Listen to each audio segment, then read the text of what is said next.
Spinal stenosis. Do you really have options? Hi, I'm Dr. Louis Verloop. I'm the chiropractor here at Surprise Chiropractic. If you've been told you have spinal stenosis and that there's really nothing you can do except live with it or eventually have surgery, I'd like to share a different perspective. Spinal stenosis simply means that the spaces around the nerves have become narrower over time. This most commonly occurs in the neck and the low back. As we age, discs can begin to lose their height, joints can become arthritic, ligaments can thicken, and all of these changes can reduce the amount of room available for these nerves. Now here's something very important that many people just don't realize.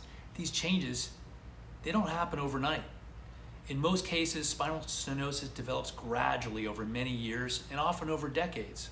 In fact, if we could go back 5 or even 10 years and take an MRI or an X-ray, there's a good chance we would already see many of the same structural findings that are here today.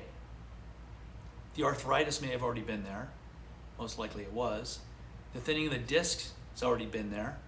And the narrowing around the nerves may have been there as well. So what's changed? Often, very often, it's not the structure that's changed dramatically, it's the function. The joints have become stiffer, the muscles surrounding the joint have become weaker or maybe even tightened. The tissues around the joint have become less healthy. They're inflamed, there's inflammation throughout the area, and movement has changed. Movement's become more restricted, and over time, the body becomes less able to compensate for those underlying structural changes. That's one reason why someone can have stenosis visible on an MRI for years and then suddenly begin experiencing significant pain, numbness, tingling, weakness, or difficulty walking.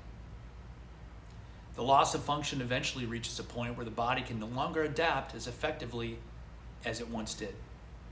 Common symptoms of stenosis include pain when standing or walking, numbness or tingling in the arms and legs, weakness, heavy or tired feeling in the legs, and in some cases people find they can walk farther if they just lean forward, especially leaning onto a shopping cart. One of the biggest misconceptions I hear is, since I have stenosis, nothing can be done. Fortunately, that's often not true. The goal isn't necessarily to make the arthritis disappear. The goal is to help that area function better. In many cases, the tissue around a stenotic area has become stiff and restricted. The joints have lost their mobility, the muscles have all tightened up, and circulation in and around those areas has just become less efficient. Inflammation is accumulated. And all of that can make your symptoms worse. In our office, we often use a combination of chiropractic care and spinal decompression therapy, and sometimes even soft wave therapy. Each of these approaches addresses a different part of the problem. Chiropractic care helps restore the motion to the joints that have become restricted when the spine moves better. It often places less stress on the surrounding tissues.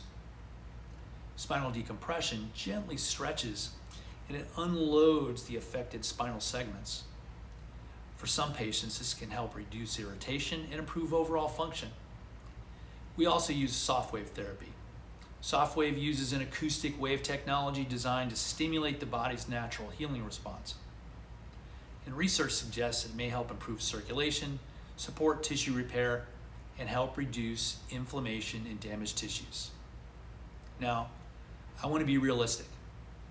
If someone has severe stenosis that's progressed over many, many years, I'm not claiming that chiropractic, decompression, or soft wave will magically reduce decades of structural changes. That's not what we're trying to do.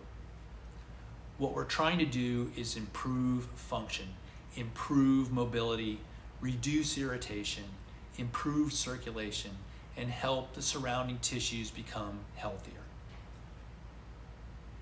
It also is going to help the body work as efficiently as possible despite the structural changes you might have from the stenosis.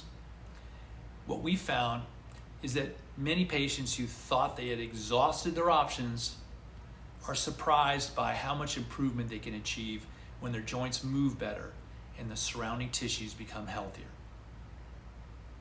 If you've been diagnosed with spinal stenosis and you're wondering whether there may be conservative treatment options available before considering more invasive procedures like surgery, give our office a call.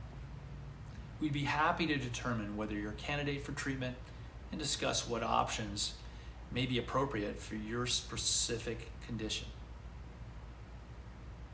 Thank you. I'm Dr. Louis Verloop, and I look forward to helping you.